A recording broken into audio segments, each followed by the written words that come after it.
Chilli চিকেনের recipe এক এক জায়গায় এক এক রকম। আমি এই রেসিপিতে আপনাদের সাথে কিছু টিপস শেয়ার করব যাতে আপনারা বাড়িতেই রেস্টুরেন্টের মতো চিলি চিকেন তৈরি করতে পারেন। তাই স্কিপ না করে পুরো ভিডিওটি দেখবেন।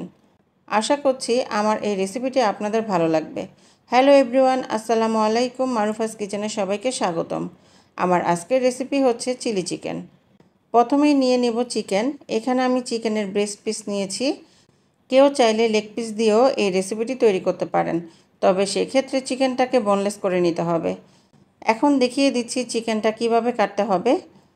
একটা চিকেনের পিস 3 ভাগ করে নিচ্ছি এবং ছুরিটাকে একটু বাঁকিয়ে এভাবে কেটে নেব, তাহলে দেখবেন সবগুলো পিস সমান হয়েছে এবং চিকেনগুলো তাড়াতাড়ি ফ্রাই হয়ে যাবে। চিকেন কাটা হয়ে গেলে কিভাবে ম্যারিনেট করব সেটা দেখিয়ে দিচ্ছি। কেটে রাখা চিকেনগুলো একটা বাটিতে নিয়ে প্রথমেই দিয়ে দিব স্বাদমতো লবণ, দিয়ে দিব বাইন্ডিংয়ের জন্য ময়দা 2 টেবিল চামচ পরিমাণ এবং দিয়ে দিব কর্নফ্লাওয়ার 1.5 টেবিল চামচ পরিমাণ, দিয়ে দিব সাদা গোলমরিচ 1 চা চামচ পরিমাণ, দিয়ে দিব কাশ্মীরি মরিচ গুঁড়া 1 চা চামচ পরিমাণ, দিয়ে দিব ডিম একটা। এখন সব কিছু ভালোভাবে মিশিয়ে 15 মিনিটের জন্য ম্যারিনেট করে রেখে দিব।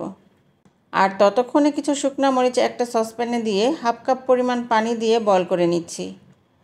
1 মিনিট রান্না করলেই দেখবেন শুকনো মরিচের কালারটা উজ্জ্বল হয়ে এসেছে, আর তখনই এটাকে ঠান্ডা করে পেস্ট করে নেব।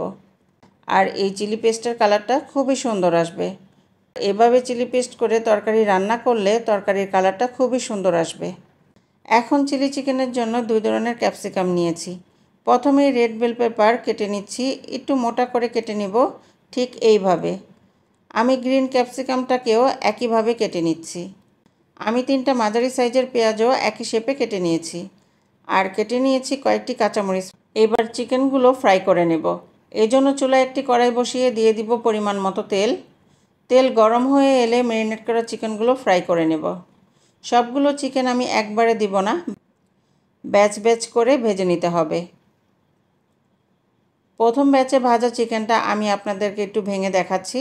দেখুন চিকেনটা কতটা সফট আছে এবং উপরের কোটিংটাও অনেকটা পাতলা আছে। কোটিংটা বেশি পুরো হলে চিকেন থেকে ময়দার গন্ধ আসবে, তখন চিকেনগুলো খেতে আর ভালো লাগবে না। সবগুলো চিকেন ফ্রাই হয়ে গিয়েছে। এখন তেলের পরিমাণ কমিয়ে একই কড়াইতে দিয়ে দিব 1 টেবিল চামচ পরিমাণ বাটার, দিয়ে দিব 1 টেবিল চামচ পরিমাণ রসুন কুচি। 20 সেকেন্ড ভেজে নেব। এক্ষেত্রে রসুনটা হালকা ব্রাউন করে ভেজে নিতে হবে। এখন এখানে অ্যাড করে দিব যে চিলি পেস্টটা তৈরি করে রেখেছিলাম সেটা। এখন চুলার আঁচটাকে হাইতে রেখে রান্না করে নেব। 1 মিনিট পর দিয়ে দিব 2 চা চামচ পরিমাণ ভিনেগার। 2-3 মিনিট রান্না করব।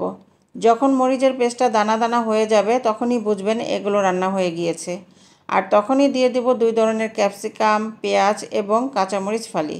মনে রাখবেন এই সবজিগুলো যেন ওভারকুক না হয়, তাই চুলার আঁচটাকে হাইতে রেখে 1 মিনিটের মতো ভেজে নিব।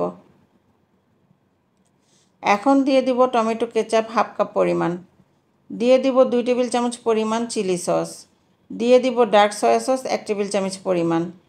টমেটো সসের টকটাকে ব্যালেন্স করার জন্য দিয়ে দিব 1.5 চা চামচ পরিমাণ চিনি, দিয়ে দিব 1 চা চামচ পরিমাণ লাইট সয়া সস, দিয়ে দিব স্বাদমতো লবণ, দিয়ে দিব 1 চা চামচ পরিমাণ সাদা গোলমরিচ গুঁড়া। এখন সব কিছু ভালো করে মিশিয়ে নেব। মেশানো হয়ে গেলে দিয়ে দিব ভেজে রাখা চিকেনগুলো। ভালো করে নেড়েচেড়ে মিশিয়ে নেব। আপনারা যদি ড্রাই চিলি চিকেন পছন্দ করেন তাহলে এরপর আর পানি ব্যবহার করা যাবে না। এটাকে ভালোভাবে মিশিয়ে নিলেই ড্রাই চিলি চিকেন রেডি।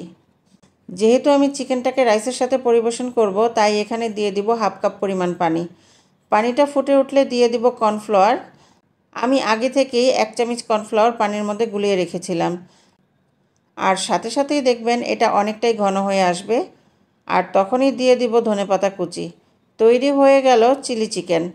খুব সহজভাবে রেসিপিটি তৈরি করে দেখিয়েছি। স্টেপ বাই স্টেপ ফলো করে বাড়িতে ট্রাই করবেন, আর খেতে কেমন হয়েছে কমেন্ট করে জানাবেন। পরবর্তী রান্না দেখার আমন্ত্রণ জানিয়ে এখানেই বিদায় নিচ্ছি। আল্লাহ হাফেজ।